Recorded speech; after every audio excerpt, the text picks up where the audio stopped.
Welcome to Live DAF, your online DAF Yomi Shir. Shalom Aleichem and welcome back to today's DAF. Bava Metzia Yates. We are 7 lines off the top of the Yom Gufa. Let's go back to the Mishnah, where we learned Matzo get Isha Bashuk. A person discovers a get in the street. Bizman Shabal Moida. If the husband is okay with giving it back to the wife, Yachshal Isha, give it back to her. Ein Abal Moida. If the husband objects, he's challenging the validity of the get. In this case, Lo Yachshar. Do not return the get to the husband or to the Isha. Now, but if the husband is okay with it, you can return it to the wife. Question is, let's be concerned that perhaps the get was valid but predated. Perhaps it was drafted with the intent of issuing it, Nisan time. So it was dated Nisan, but ultimately it was only issued later on, 6 months later in Tishrei. And what can go wrong? Now the husband typically is entitled to eat produce coming off his wife's assets. So while she's still married, he has a right to sell that. And he did. He sold the peris between Nisan and Tishrei, which was a rightful sale. It was still pre-divorce. Now, he divorced her Tishrei. Right? At that point, his zechus, his rights in the peris terminates. But now, when we return this get to the Isha, which is dated Nisan, it's backdated to Nisan, 6 months before the divorce took place. Now, she's going to produce that get, the cost of Nisan, which is dated Nisan, in order to do what? To retake anything that he sold by claiming that she was already divorced at the time of sale, which was not true. Shall take away from the customers unjustifiably. So let's take this concern into account. Let's not return the get to the Isha. Perhaps it was predated, which will trigger this whole confusion. Now, it works well according to the opinion which says, once a husband intends on divorcing his wife, his peiros privileges terminate right then and there. Instant termination. Shuv ein lebal peiros. So then, then it's great because he should stop his peiros back from Nisan when he wrote the get, and she has a right to take them back from the lukuchos. It never belong to him. But according to the other opinion, that until he actually issues the get, he can still reach out to the peiros. He can access the peiros. So the stuff that he sold before the divorce were really his. Now, by giving her back this perhaps predated get, you're going to allow her to retake all that, which is not justified. Michael Maimer, now we're stuck. Answer is Kiyasya Lemitrov. When she's going to go and to take back from the customers, Amrino, we tell her like this: I see raya. You have to prove emas mato gita liyadach. You know what? We see you have a nice get. It's dated Nisan. Please just confirm to us that prove to us that it was actually issued then. Otherwise, you cannot proceed with the lekuchos. Asks the Gemara. Okay, if that's a good option, that we compel her to confirm the date of issue. So why is this different than a loan document? This now we have a Mishnah, right? Person discovers a shtar chayv in the street. He wants to do Hashavas Haveda. If the ishtar allows the lender to seize properties sold post-loan by the loiva, so the finder should not give back the shtar to the malva.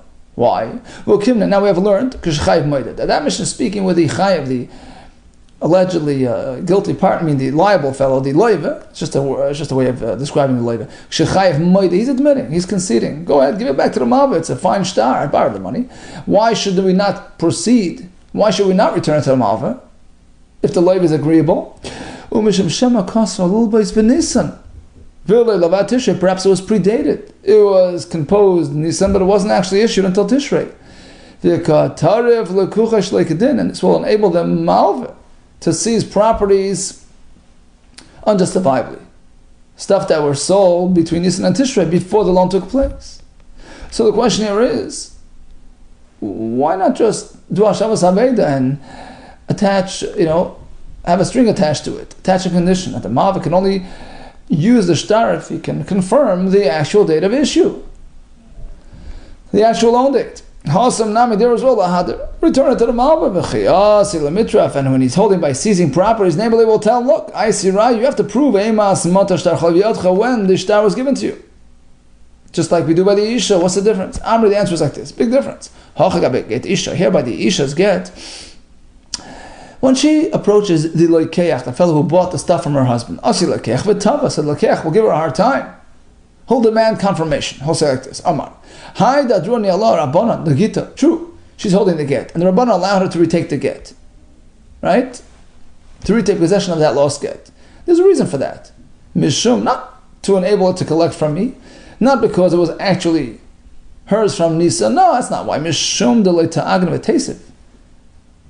To preempt an aguna situation. They gave her the get so she can prove that she was divorced. But now that she's going into litigation, trying to retake stuff that her husband sold, she has to prove when the get was given to her. So we're not going to just let her proceed without objection. Of course, you're going to have to verify. As opposed to the story of the shtar chayiv. There, once you return the shtar to the Malva, shows over. When he goes and sees his property sold by his leiva post Nisan, the buyer will not have the wherewithal, he won't have the presence of mind to challenge V'amar and to claim he'll say like this, the fact is the Rabbanan allowed the Malva to retake possession of this lost shtar, and there must be good reason for it. The fact that the Rabbanan allowed the Malva to retake the shtar, that's because it's really his. That's what he's thinking. Pshita. Why did they give it back to him? To allow him to collect from these customers. Okay, Sheshma Mina. I bow my head in concession. Apparently, Rabbanan confirmed, they investigated and confirmed that in fact the shtar is valid, it's properly dated, and before I purchased the field,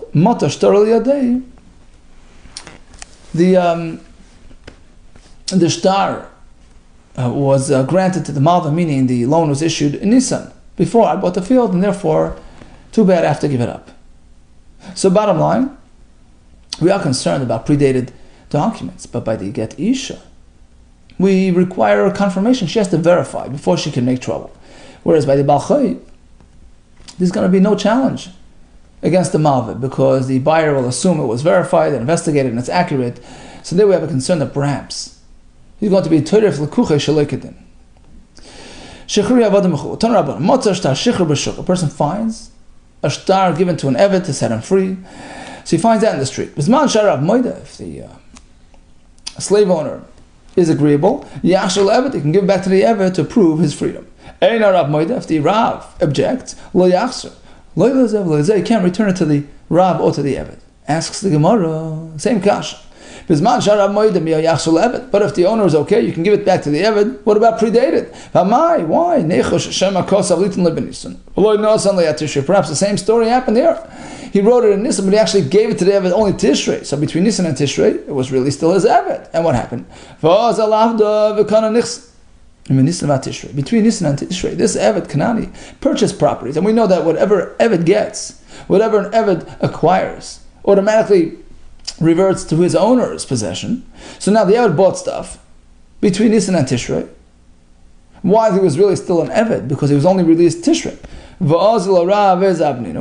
And the boss actually took those things and sold them off, because it was legally his.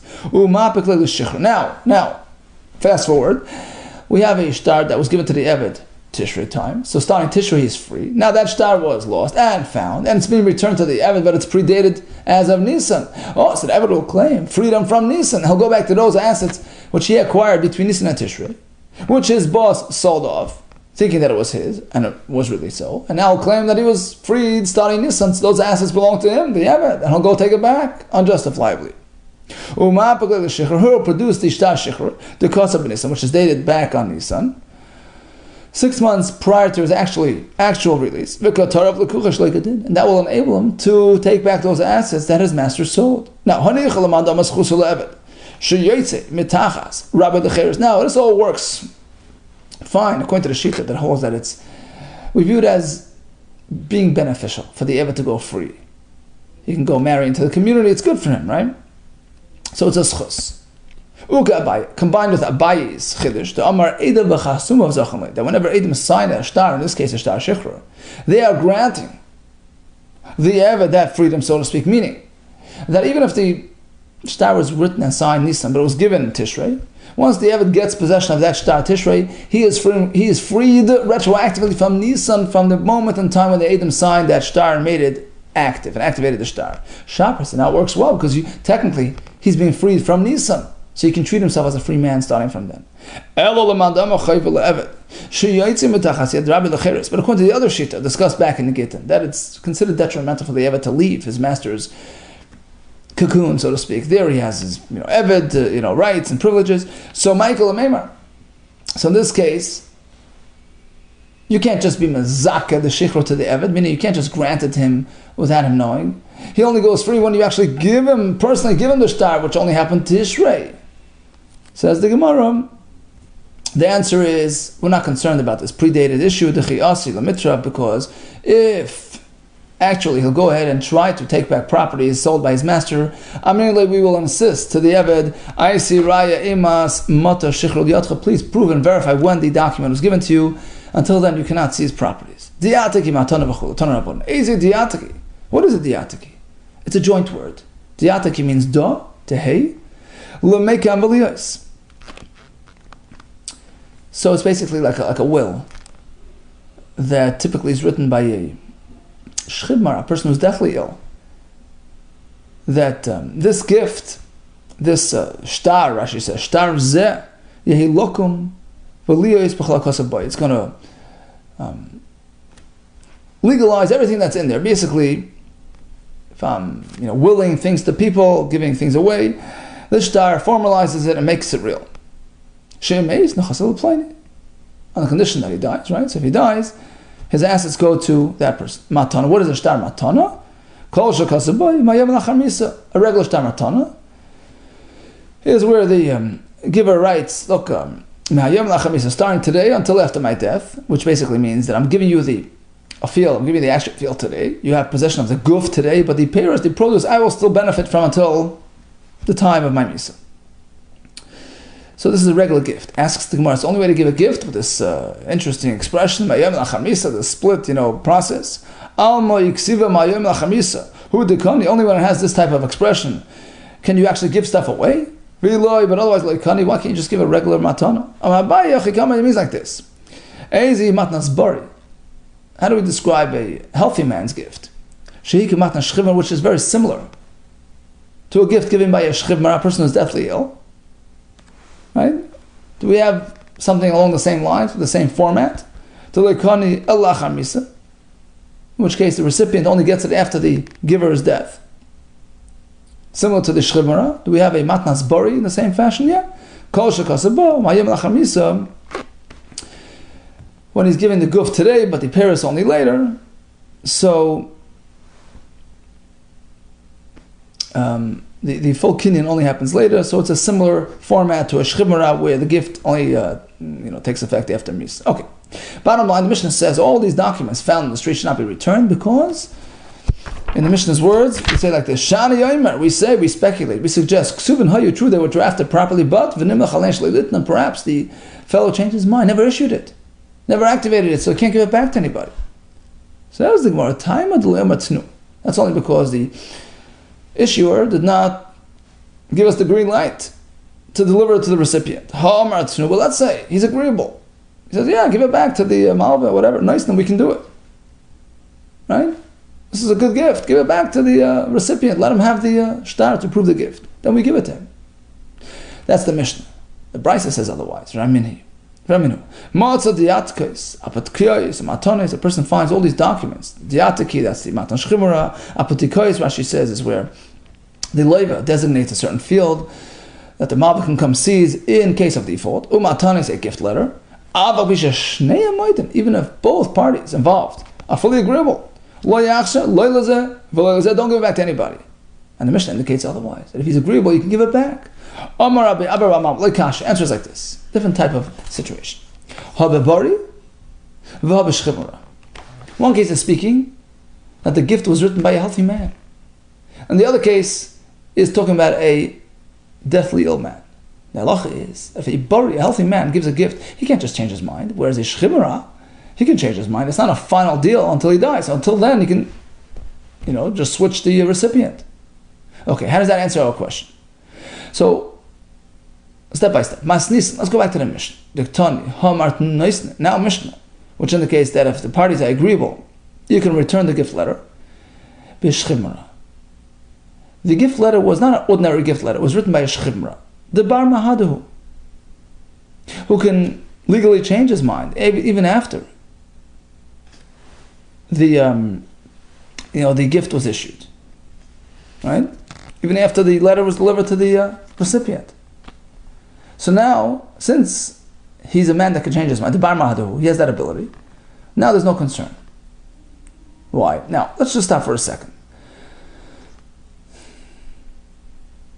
As sort of an introduction to the whole Gemara coming up, Rashi explains what could be a concern with returning the shtar matana. So Rashi says like this.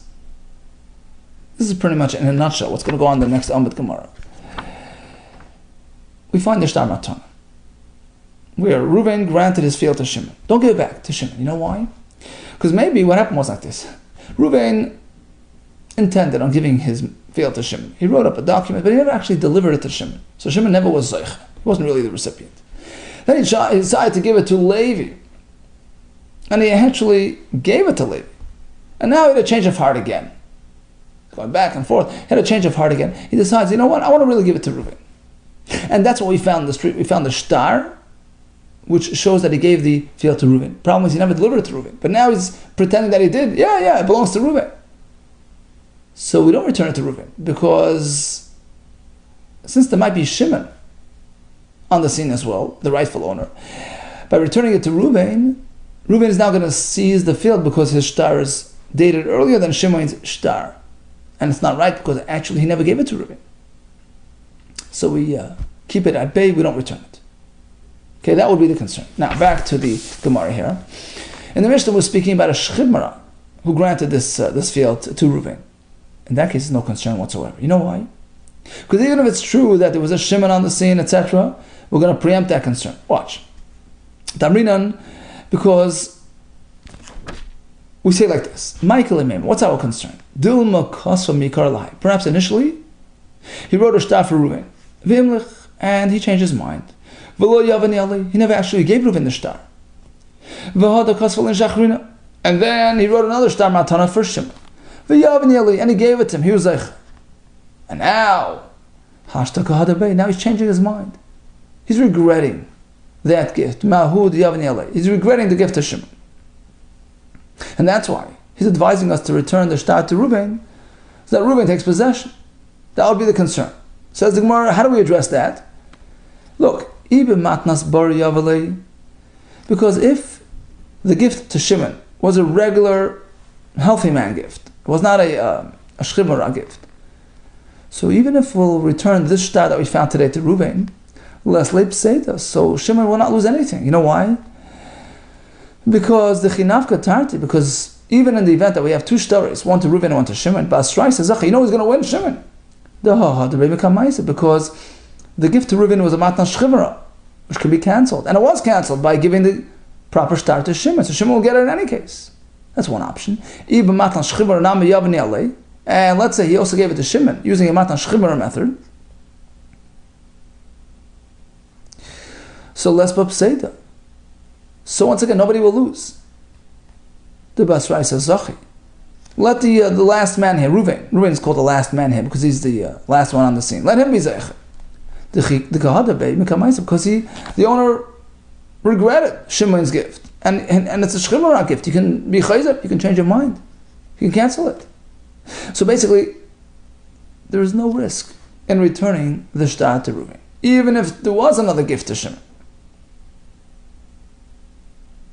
Right?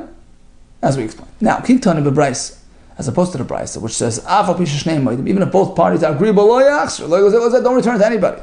Somebody might lose out by returning the star to Reuven. That's speaking with Bari. That the star to Reuven was written as a standard gift letter, a healthy man letter, where there's no cancellation. We can't go back on that. So now we're concerned.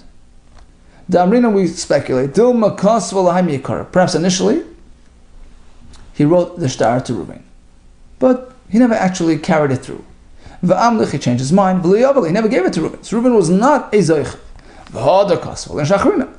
And then he changed his mind and he switched over to Shimon and he gave him the star. And he gave it to him and he was zoich. It's his. And now we found Reuven's star and he's advising us to return it to Reuven because he wants Reuven to be zoich. He changed his mind again. Now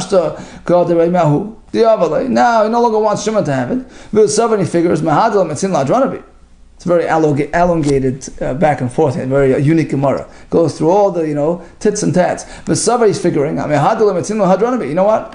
I no longer have the ability to cancel, to change my mind on Shimon. It's his gift. So how do I sidestep that issue? How do I get away from him? I pull off this ruse. I pretend, I tell them, that I gave it to Reuven. Give him back the star. Because Sava, give him back his document. So that he's thinking, so that when Reuven produces this, shows this document, which is dated prior to Shimon, he'll get it. That's our concern. Perhaps he's playing games to get it back to Reuven. No, so rather we say like this. We tell him, we tell him like this. No, we will not return the star to Reuven. Perhaps you wrote it for Reuven, we never gave it to him. So he wasn't really the legal owner. The Gemara goes through like every single step. You gave it to Shimon, he's the rightful owner. Now you're changing your mind on there. Right? So we don't want to take that chance. Now, this is all speculation. We don't know if you actually have Shimon on the scene. So you know what? Let's strike a deal, says Bezin to the fellow. If in fact you never gave it to Shimon, there's no Shimon on the scene, and you just want Reuven to get it because he's the rightful owner. If you're just being innocent and straightforward, fine. You know what? We have another option for you. Write him a new star from today. Write him a new star. Date it today. Give it to him. This way, we're safe. Because even if it'll turn out that you gave it to Shimon already, less b'pseid, nobody will lose. The kadib zacha, because Shimon's star will be before today's star, and he'll get it. Okay, so bottom line, we find the star matana. Can we return it or not? All parties are agreeable. The Mishnah says, yeah, sure. Because we're speaking that the matana was a shchimera who can change his mind. So even if it turns out that there's another party, Shimon, on the scene, who got it afterwards, no loss will happen. Whereas in the Brisa, we're concerned because they were speaking about a healthy gift, a bari, who can't change his mind. So in this case, maybe he never really gave it to Reuven, rather to Shimon. And now if we return the star to Reuven, he's going to get it. Because the star is dated before Shimon's star. Both in the Mishnah and the Brisa, we describe the same document. That Tekayis, which is a Matan Shchimura, how could you say one is a Bari? I'll give you another answer. Both Mishnah and Brisa are speaking about a person who's a Shchimura. So the star that we found today is describing a Shchimura giving a gift to Reuven. The answer is like this. One is speaking that the man himself is here, and one is speaking that he's no longer alive, just his son is dealing with us. How? Masnis in halacha in the Mishnah, which has no concern of returning the star to Reuven. The Ka'amar Tnu, which says, the Mishnah which says that Ka'amar Tnu, nice that when the fellow is agreeable, allows us to return it, we return it to Reuven. But today we're speaking that the actual owner, the father is still here. The Bar Mahadu. Now, when the father gives a star, gives a field, as a shchimra, he can change his mind, like we explained, right? So now, there's no concern. Damrina, because we think like this. Although there might be another recipient. Maybe he actually gave it to Shimon afterwards. Less b'pseida. Nobody will lose. The Kama Ubasra Basra Zachi.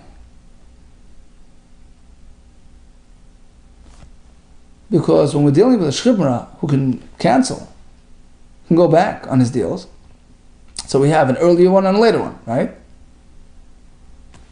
Shtat to Reuben was written earlier than Shtat to Shimon. Who's going to win? Basra Zachi, the second one will win. Why? The Hadrim come up because apparently he canceled the first one. So there's no potential harm here. That's the Mishnah. Kika Tani B'Brais, as opposed to the Brisa, which says, Afal Pishash Name. Why do you mean if both parties are agreeable? Don't return. Don't give back to anybody. You know why B'Brei? The father's no longer alive. So when the father gave the Matana B'Shchibra, that Matana actually took effect. It got activated at the moment of the father's death. And his son is around. B'Brei, only his son is around. So now we have a concern. Tamrinan. Because we're thinking like this. Perhaps the father drafted this gift document for Reuven, but never gave it to him. He changed his mind.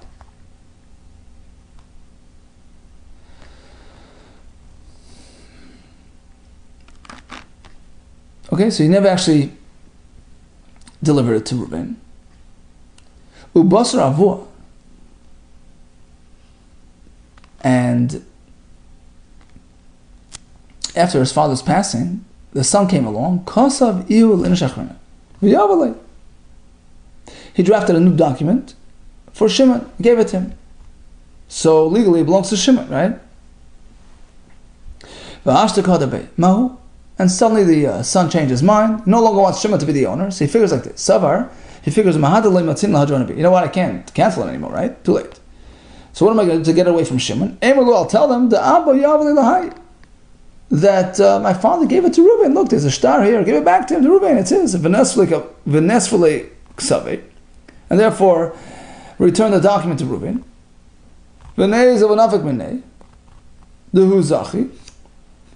Right, which will enable Reuben to go and take it away from Shimon, who's the real owner.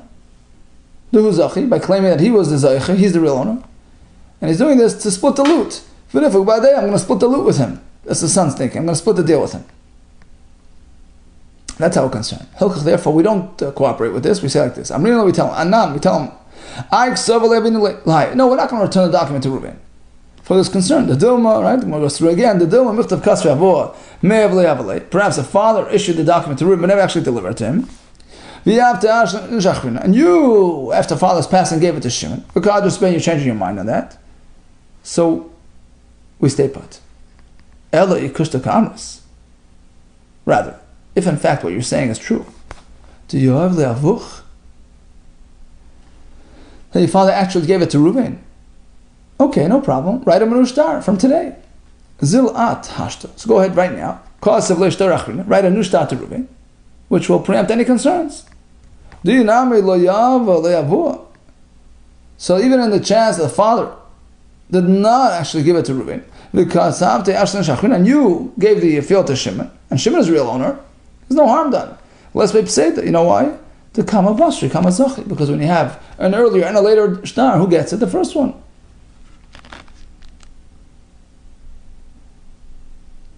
So therefore, if you want Reuben to have it, write him a new star.